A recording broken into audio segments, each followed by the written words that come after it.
Bom, pessoal, a gente vai começar a análise a partir da segunda página do ato, especificamente artigo 3º, são aspectos de exame e registro obrigatórios em ata. Item 1, a quantidade de dias da semana em que se realizam audiências.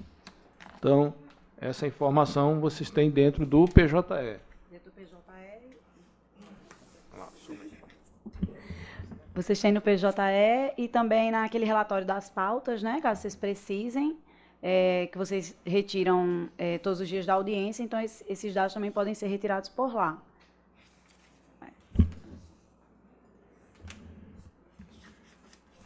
O item 2, a discriminação das audiências, une, inaugural, instrução, julgamento e conciliação, tem tudo dentro desse relatório. Alguém tem dúvida com relação ao agendamento, à organização dos dias da semana? Isso está bem sedimentado dentro do PJE nas unidades? Então ninguém tem dúvida com relação a isso. Na página seguinte, aí a gente começa a olhar, e inclusive eu coloquei alguns questionamentos que vou passar para você aqui, que veio da corregedoria. Então, o item 3, número de processos na fase de conhecimento. Então, ele discrimina alguns itens aí. Lembrando que o Horus vocês podem acessar do celular, do seu notebook, do seu tablet, tá? E o endereço é muito fácil, www.trt13.jus.br/Horus, certo? Então não precisa entrar na intranet. Teve outro dia alguém que disse, mas o gabinete virtual vive caindo, mas não precisa do gabinete virtual. www.trt13jusbr/Horus.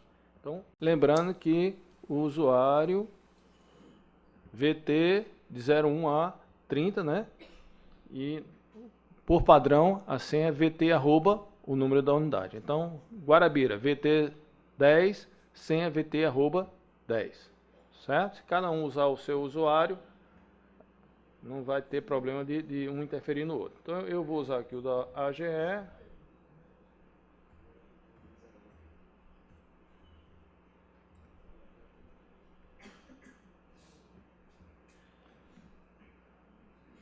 Bom, então o primeiro item aí que ele fala, casos novos.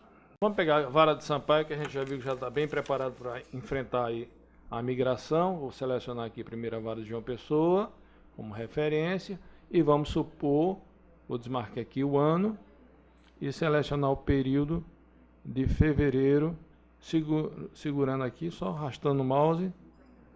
Pronto. Então, selecionei o período de correição, os dados agora estão dentro desse contexto. Vou lá para casos novos. Pronto. E tem um item aqui. Um botão pode trazer mais de um item, tá, pessoal? Então, sempre lembre de verificar que item você está selecionando, porque ali só tem 30 ou 40 botões e são 300 itens de gestão. Então, um botão pode estar trazendo mais de um item. Primeiro, selecione o item para ter ideia do que você está trabalhando com a informação correta. Bom, então, casos novos. Obviamente, todos são da mesma unidade, e aí você pode ter algumas informações complementares sobre quantidade de casos novos de ações trabalhistas, de rito sumaríssimo, ordinário, etc, etc. Então, isso pode vir dentro do contexto da correção nesse item A. Item B. Aí, vamos botar um esclarecimento aí nesse item B. Esse ato vai ter que ser ajustado umas coisinhas, porque a nomenclatura ela tem que ser bem específica. Então, no item B, por exemplo, ele coloca aí remanescente do período anterior. O que é remanescente do período anterior? Pode ser qualquer coisa, tem que ser bem específico. Então, interpretação da corregedoria. Remanescente do período anterior são os pendentes de solução que ficaram ao fim da última correição.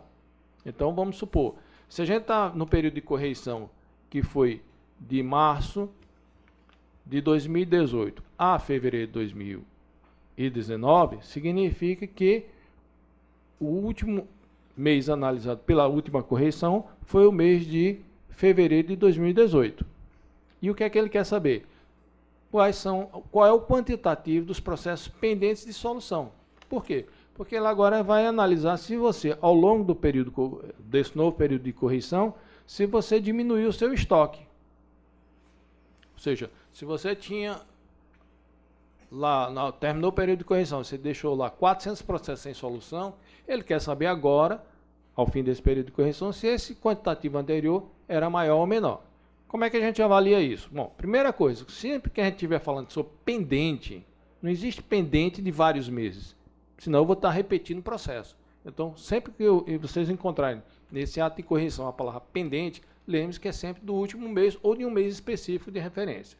Então, como é que eu vou fazer a análise? Primeira coisa, eu quero saber, em relação a esse período correcionado, no caso que terminaria em fevereiro, qual é o quantitativo de pendentes de solução. Então, qual é o quantitativo de pendente de solução? Está aqui, pendente de solução. Ele vai dizer, olha, você tinha, vamos ver de novo aqui, ó, os pendentes de solução que estão dentro desse contexto são os que estão aguardando a primeira audiência, que estão aguardando encerramento de instrução, ou que estão com a instrução processual encerrada, aguardando prolação de sentença. Que compõem os processos pendentes de solução. Claro, o processo entrou ontem, foi autuado hoje de manhã, ele já está pendente de solução. Mas para a análise da corregedoria, ela quer saber se você, ao longo do período, se você diminuiu o estoque. Né? Se diminuiu o estoque, ótimo. Se não diminuiu o estoque, por que não diminuiu o estoque? Aí é que ela vai cobrar da unidade o que é que aconteceu. Então, no caso de Sampaio aqui, que é a nossa cobaia aqui, ao fim do período dessa correção que nós estaríamos fazendo, ele tem 257 processos pendentes de solução. Mas qual era o quantitativo que ele tinha quando fizemos a correção passada? Então, voltamos aqui e identificamos. Vou segurar o CTRL, para desmarcar isso aqui, e marcar fevereiro de 2018, que teria sido o último mês de correção passado. Qual é o quantitativo de pendentes de solução? Então, tinha 600 processos pendentes de solução. E agora temos 257. Então, ponto positivo para a unidade. Ela diminuiu o estoque de processos pendentes de solução. E se não tivesse diminuído, tivesse antes sido 100 e agora aumentou para 257, deve ter tido alguma razão. Aumento de demanda, afastamento do juiz por algum motivo, enfim. Aí a corregedoria vai procurar saber quais as justificativas em relação a esse quesito. Mas entenderam aí o que é que ele quer dizer com essa letra B, remanescentes do período anterior? Ou seja, qual é o quantitativo de remanescente do período anterior para essa suposta correção da primeira vara? 600 processos. Ok? Anotaram aí? Então é bom vocês anotarem, né? Porque isso é que vai ser cobrado das unidades. Letra C. Recebidos com sentença anulada. Então, recebidos com sentença anulada, né? De novo, voltamos ao nosso período de correção, que vai de março de 2018 a fevereiro de 2019. De novo, eu marquei aqui. E eu tenho um botãozinho chamado recebidos, que são alguns destaques do e-gestão. Então, aqui ele vai me dizer quantos processos eu recebi, processos recebidos com sentença reformada pela instância superior. Eu botei um quantitativo aqui. Eu acho que nesse item também tem processo em que o juiz... Aqui diz reformada. Anulada, estou dizendo. Mas aqui estaria, possivelmente algum anulado estaria dentro desse contexto aqui. Como eu disse, isso, no caso não anulou nenhum. Porque o que eu estou dizendo aqui é o seguinte. A gente tem aqui fase de conhecimento. Dentro da fase de conhecimento, a gente vai ter botões do e-gestão que tratam da fase de conhecimento. Né? Então, alguns são específicos. E esse botão recebidos, ele tem uma miscelânea de itens do e-gestão que vão estar aqui. Então, onde eu vou procurar as sentenças anuladas? Vai estar aqui dentro. Ok? Certo? No caso da primeira vara, não teve nenhuma. Certo? Muito bem. Eu posso até desmarcar aqui. Vou pegar agora todas as varas para a gente ver se encontra alguma vara que tenha sentença anulada. Só para a gente esclarecer isso aí. Enquanto ele está pensando aí... Está banhando? Pronto. Vamos verificar.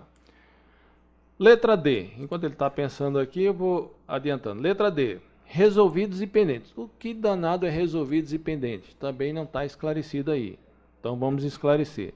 Então, resolvidos e pendentes é os solucionados, que seriam o que a gente chama de resolvidos, e os pendentes de solução. Então, onde se lê aí resolvidos e pendentes, leia-se processos solucionados e processos pendentes de solução. Ou seja, de certa forma, é aqui que ele vai obter o saldo, o resultado do fim do período de correção, para comparar com a letra B, que são os remanescentes do período anterior. Estão entendendo a lógica aí? Então, se na letra B ele apurou que Sampaio,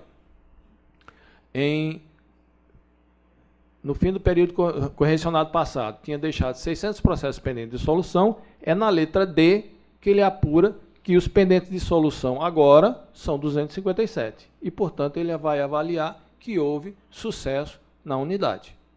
Ela diminuiu o seu estoque. Entenderam aí? Então, onde a gente lia na letra B, remanescentes do período anterior, seriam os pendentes de solução que ficaram ao fim do último período correcionado. E onde lê resolvidos e pendentes, esse pendente é o saldo de processo pendente de solução, agora, no fim desse período correcionado, para que ele possa comparar e avaliar se a unidade diminuiu ou não o seu estoque. E resolvido, onde lê resolvido, leia-se solucionados. Então, de novo, aqui no gestão, de novo, a gente vai aqui. Eu já mostrei o que seria o pendente de solução, né? E os solucionados está aqui. Temos o mesmo erro.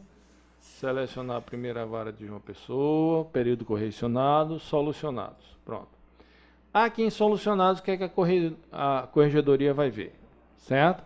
Então, aqui em correcionados, a gente vai ver questão de conciliações, questões de procedência, improcedência. Você tem uma distribuição das soluções que ocorreram no período. Também aqui a gente vai identificar que magistrados contribuíram com a unidade para a solução desses processos, certo? E aí você pode ter uma análise, questão de quantitativo, quantidade de dias, deixa eu ver se ele tem aqui, de dias trabalhados, ou seja, onde ele leva em consideração os afastamentos do magistrado para essa análise, etc. Mas basicamente aqui, nesse primeiro item, como ele fala, o escopo do item 3 é número de processos na fase de conhecimento, ele está interessado no quantitativo de processos solucionados. Então, no período, 1.507 processos solucionados. Ele pode comparar com o quantitativo que você teve de solucionado no período correcionado passado, certo? Até para poder avaliar porque o seu estoque antes era X e agora é Y. Ou seja, se aumentou, se diminuiu, se você solucionou mais, se solucionou menos, o que é que aconteceu, enfim.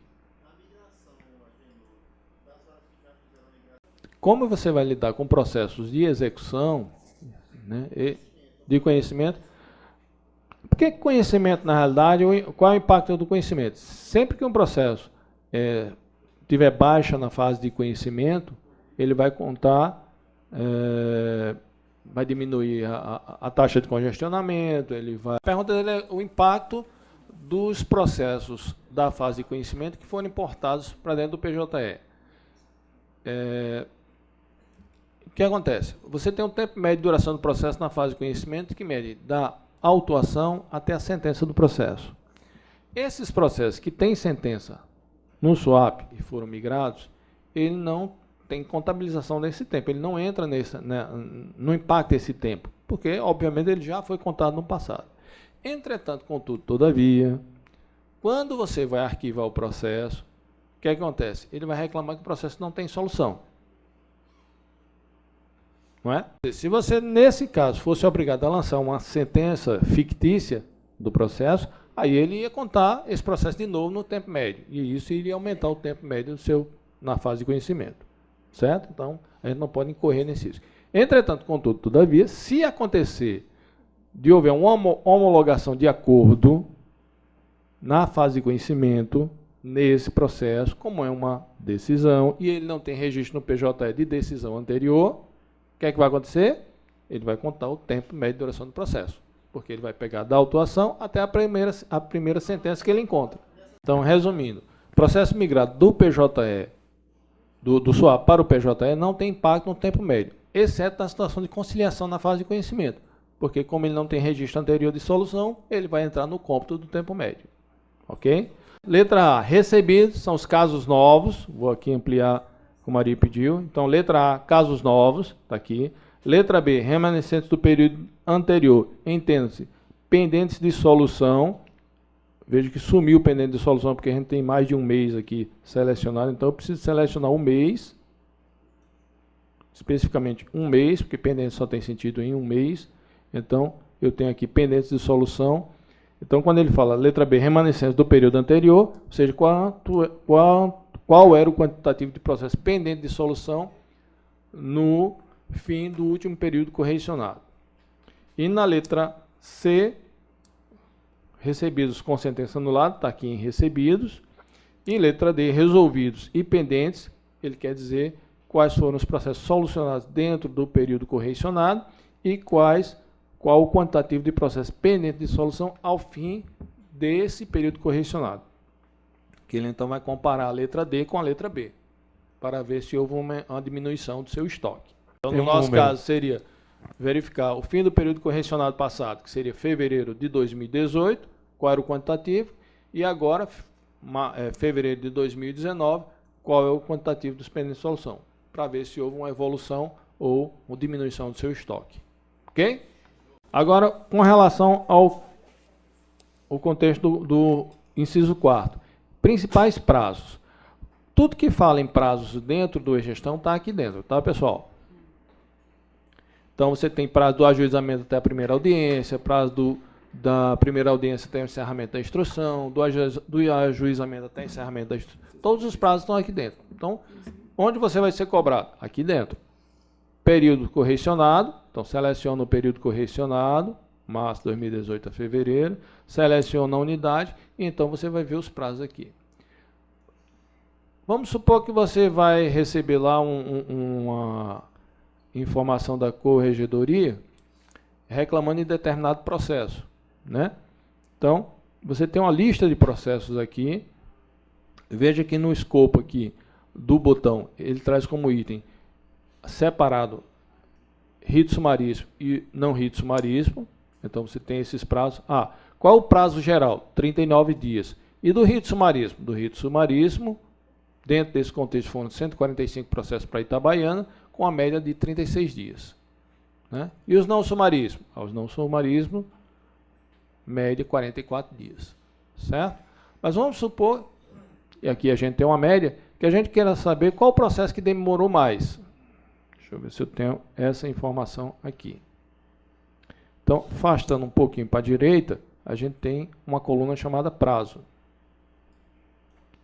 Então, se eu der um cliquezinho no cabeçalho aqui de prazo, dá 2 cliques aqui, ele vai me ordenar essa listinha, que eu consegui botar em tela aqui. E eu vou trazer aqui, deixa eu ver que vocês conseguem enxergar melhor, que eu consigo ordenar esse prazo, dando 2 cliques aqui no cabeçalho, ele me botou em ordem decrescente, como também poderia ser na ordem crescente. A gente vai ver que tem processos dentro daquela média de 30 e poucos dias, mas temos processos com 180 dias.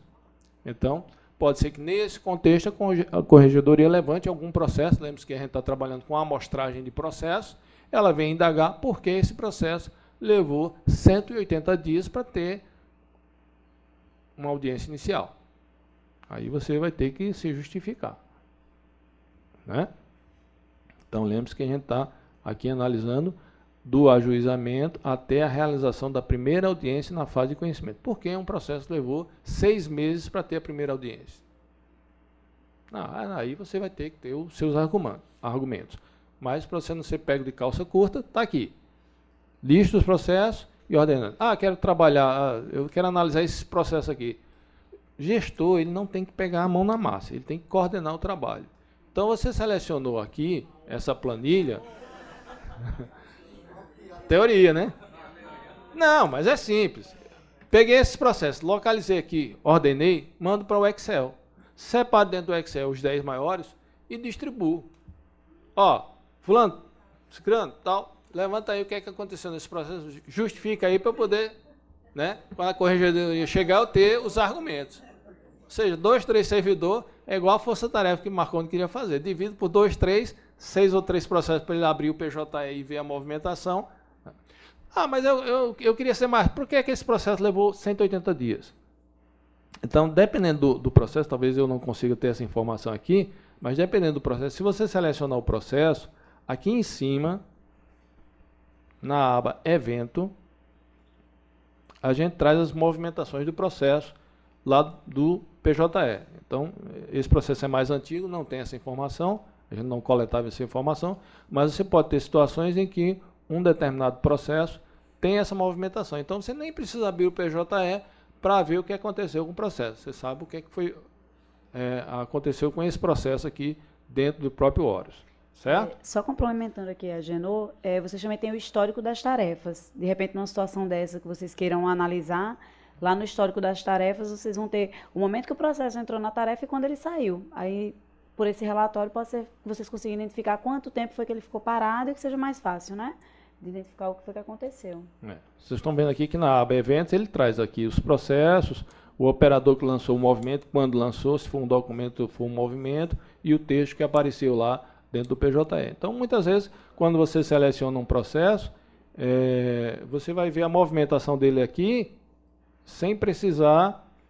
Ó, tá vendo? Selecionei o processo 93, eu tenho aqui, desde o momento que ele chegou, as atas de audiência, o que tem uma ação, que deve despacho, papapá. Então, eu consigo analisar o processo aqui sem ter que ir lá no PJE abrir o processo. Então, isso pode ser interessante na hora que você está analisando um item desse da correção aqui. Certo? Em relação a esse inciso 4, você tem aqui prazos médios, tudo que envolve prazos médios. Só que não está aqui, são dois que estão em destaque aqui, que é o tempo médio de duração do processo na fase de conhecimento e o tempo médio de duração do processo na fase de execução. Eles estão em preto aqui, separadinhos, porque eles fazem parte do planejamento estratégico. Então, você também clicando aqui, ele vai trazer a lista de processos e vai trazer separado aqui sumarismo e não sumarismo. Então, o tempo médio é do ajuizamento até a prolação de sentença. São 262 processos, 145 rito sumaríssimo, 117 não sumaríssimo. No contexto, nos dois juntos, são 88 dias que levou entre o ajuizamento e a sentença do processo. Mas poderíamos analisar só os de rito sumaríssimo. Então, 65 dias. Um prazo excelente, né? Quando você seleciona especificamente um item, certo? Eu estou selecionando isso aqui, mas poderia ser qualquer outro item do PJE, ou do e-gestão. Aqui na última aba tem um help. O que é esse help? Nada mais é do que a regra do e-gestão para a apuração desse item. Certo? Então, aqui, como é que eu calculo o tempo médio de duração do processo na fase de conhecimento? Ele é o item 90.271 do e-gestão, que é feito o quê?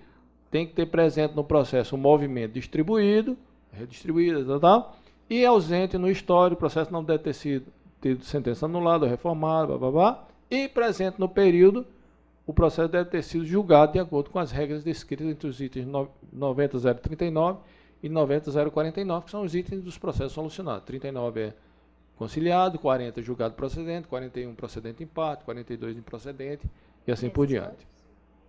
São esses códigos aqui. Então, cada item daqui é um item da gestão. Então, conciliados é o item 90.039.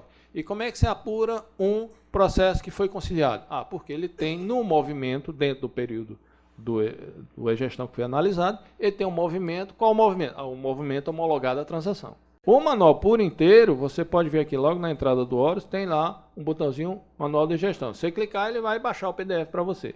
Mas, quando você abrir o PDF, que você for ver o item de gestão, ele vai trazer exatamente o que tem ali dentro do help. Quando a gente seleciona lá processo solucionado, então eu tenho vários itens de gestão que estão aqui dentro. Então um botão está trazendo vários itens. Se eu seleciono, por exemplo, conciliados ou conciliações, e for aqui no help aqui ao lado, então eu vou estar vendo o item qual? O item 90.039. Qual é a regra do item 90.039? Que tem que ter um movimento homologado à transação. Inciso 5º. O número de incidentes autuados, julgados e pendentes de julgamento na fase de conhecimento. Então, aqui ele está falando de incidentes. certo? Então, onde é que eu vou obter essas informações? Então, eu tenho aqui bem separado no Horus, incidentes e recurso. Uma coisa, outra coisa, outra coisa. Incidente precisa de uma solução do magistrado. Recurso é despacho de admissibilidade. Então, se ele está falando aqui, no inciso 5º, em número de incidentes autuados, julgados e pendentes, na fase de conhecimento, ele está lidando com isso aqui. Agora, dentro de incidentes, quais são os de conhecimento? Antecipação à tutela, exceção de incompetência, embargo de declaração, impugnação à liquidação, já vai contabilizar na liquidação, exceção de pré-executividade, para mim fica num limbo, né? Nem é uma coisa nem é outra. Embargos à execução, já é execução, embargos à arrematação e adjudicação. Então, incidentes está aqui. Sempre que a correção falar incidentes, incidentes estão aqui. E de conhecimento, especificamente, antecipação, exceção de competência, embargo de declaração. Quando eu clique em antecipação, de novo, vamos marcar aqui o período correcionado. Período correcionado. E eu vou marcar aqui, primeira vara de João Pessoa. Estou segurando o Ctrl aqui, mas acho que não funcionou. De novo, deixa eu marcar aqui. Bom, então quando eu vou antecipação de tutela, primeira coisa que acontece, eu vou ver todos os itens de gestão referente à antecipação de tutela, certo? Bom, então clicando ali no botão, a gente vai ver o quantitativo de processos que entraram com pedido de liminar, ou na realidade, porque a antecipação de tutela é uma liminar, né? Com antecipação de tutela, e quantos foram julgados, certo? Como eu selecionei mais de um mês, não vai aparecer pendentes. Lembre, pendentes só no último mês. Então, mesmo quando um botão desse engloba mais de um item, ele testa se tem mais de um mês para não mostrar, senão ele ia mostrar 200 mil processos. Veja que aqui não tem pendentes, concordam? Porque eu estou selecionando mais um mês. Mas aí eu já vou ter a quantidade de decididas, 123, e requeridas 137. Esse é o quantitativo que entraram e o quantitativo que foi decidido, certo? Sendo que decidido, quando eu clico aqui em decidido, vou lá para a regra. O que é que a regra diz? Então, tem que ter no movimento decisão de antecipação de tutela. Presente no período da apuração, registro de movimento de decisão através está pegando o item 90 e 129, né?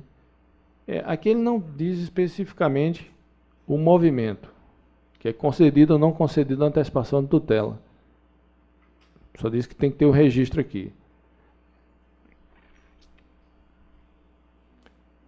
Porque eu omiti aqui os itens do swap. O item 129, que era do legado, o manual ele especifica mais.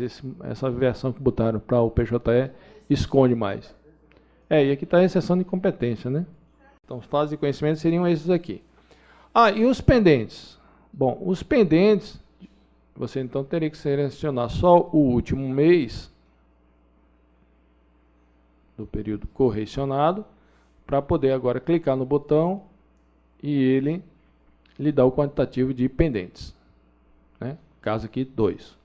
Uma outra solução mais simples também é você clicar aqui no botão análise. Como você só está vendo o último mês, o que é que ele vai fazer?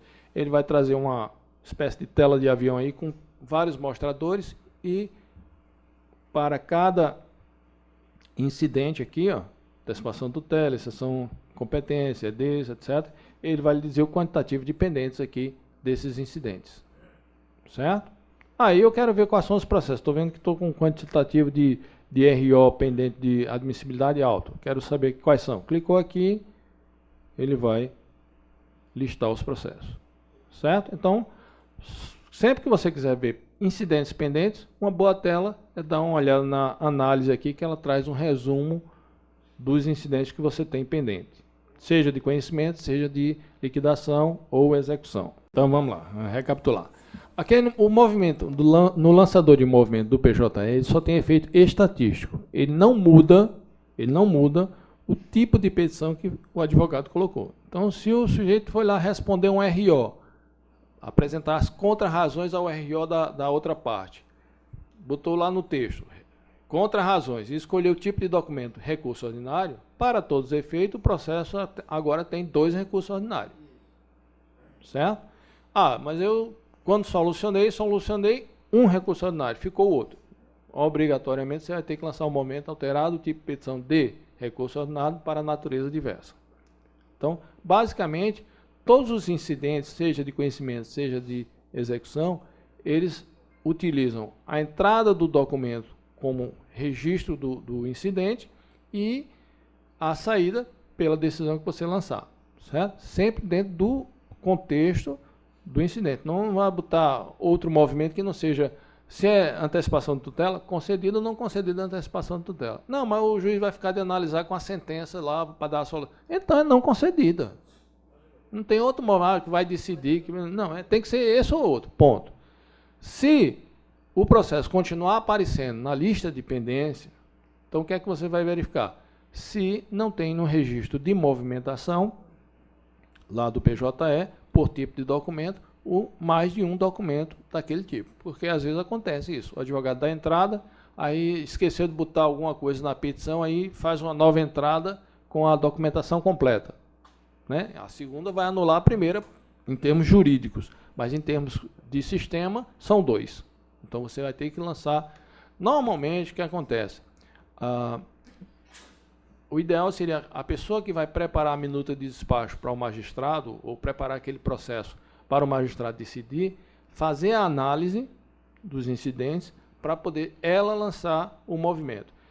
Se você fizer esse movimento logo no início da coisa, assim que percebe o erro na entrada do advogado, vai acontecer que pode ser que a pessoa lá no gabinete lance de novo.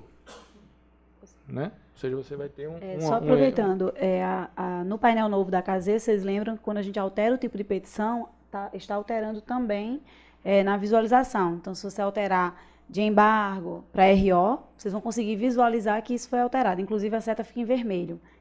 Já é a mudança, né, da nova versão. No painel antigo, vocês não vão ter, vai ser imperceptível, só vai ter a movimentação. Mas no painel novo, vocês vão ter a movimentação, vão ter a seta vermelha informando que houve alteração daquele tipo de petição e também vai ser alterado o nome, né, no painel da CASE. Só voltando à questão do incidente. O advogado, ele protocolou uma exceção de incompetência, mas ele colocou natureza diversa. Não vai aparecer na estatística que tem exceção de incompetência para ser julgada. Quando eu alterar o tipo de petição, essa alteração, ela vai para a estatística que entrou em exceção de incompetência? Vai assim, aparecer a pendência e quando você julgar, ela vai desaparecer. Isso acontece também ao contrário, porque eu já peguei situações que houve 2 vezes a movimentação de alteração, que é isso que a Eugênio está falando, que um servidor vai lá, altera, o outro vai lá e altera. Aí ficam 2 petições, aí vocês fazem o julgamento, né, e fica contabilizando ali ainda que existe a pendência.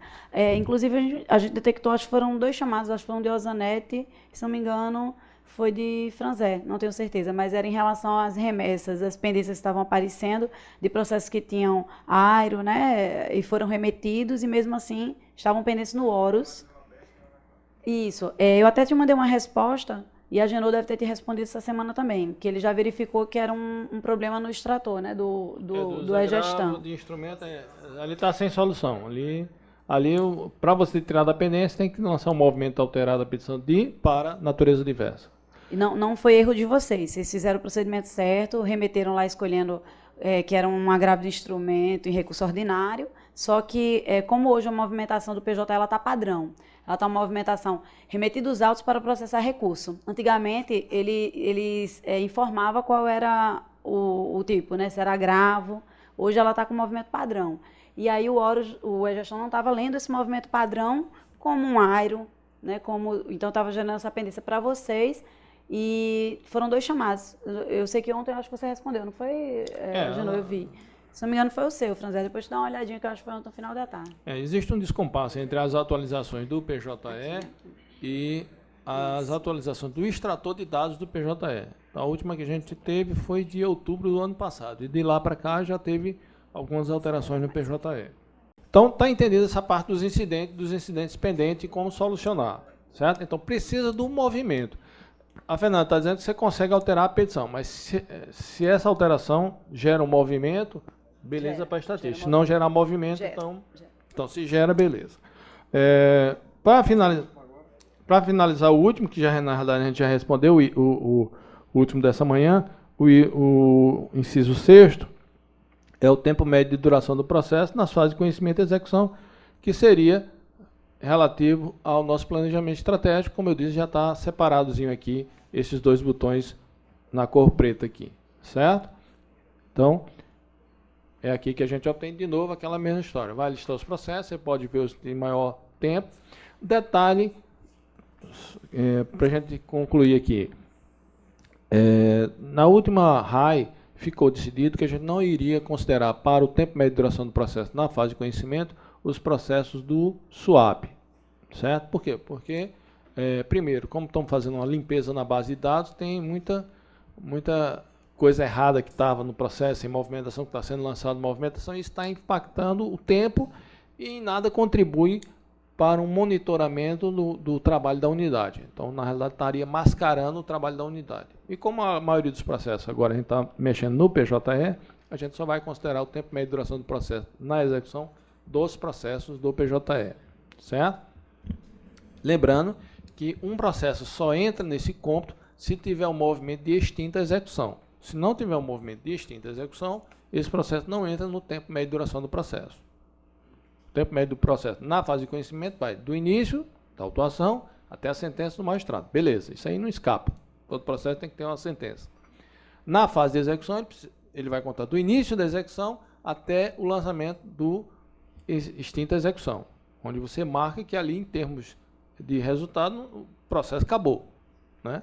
O arquivamento pode até demorar, mas o tempo conta até ali. Ocorre que você pode dar um chute no processo e mandar ele para o arquivo? Pode. Manda ele para o arquivo, ele vai tranquilamente, ele não vai precisar do extinta execução. Contudo, é objeto da correição verificar se tem processo arquivado sem esse registro. E esse relatório você tem no SAL-PJE, certo? Então, dentro do registro a gente não tem esse cômputo. Esse cômputo de processo que foi para o arquivo sem a movimentação de extinção, você tem no SAL-PJE, certo? Agora, qual é a vantagem de você dar o tempo médio, lançar um movimento de extinta execução? É que o extinta execução vai contar que a execução foi feita. E isso vai contribuir para a meta 5 do CNJ. Se você não lança esse movimento, você não tem melhora na meta 5 do CNJ. Ok? Então, ficar atento a isso aí. Pode acontecer de você ter um processo arquivado antes, que por algum motivo precisa desarquivar para liberar um dinheiro, alguma coisa que não ficou bem resolvida no processo, e depois vai arquivar, precisa do extinto execução, aí é assunto da corregedoria, né? Que esse processo agora vai impactar seu tempo médio de duração da execução? Vai. Porque ele passou 2 anos no arquivo, você desarquiva, vai arquivar agora e precisa do extinto execução, esses 2 anos vai entrar no seu cômputo, ponto. Né? O docinho é que você conta ele para a meta 5. Não tava, né? Tá certo? Aí você conversa com a corregedoria sobre essa questão.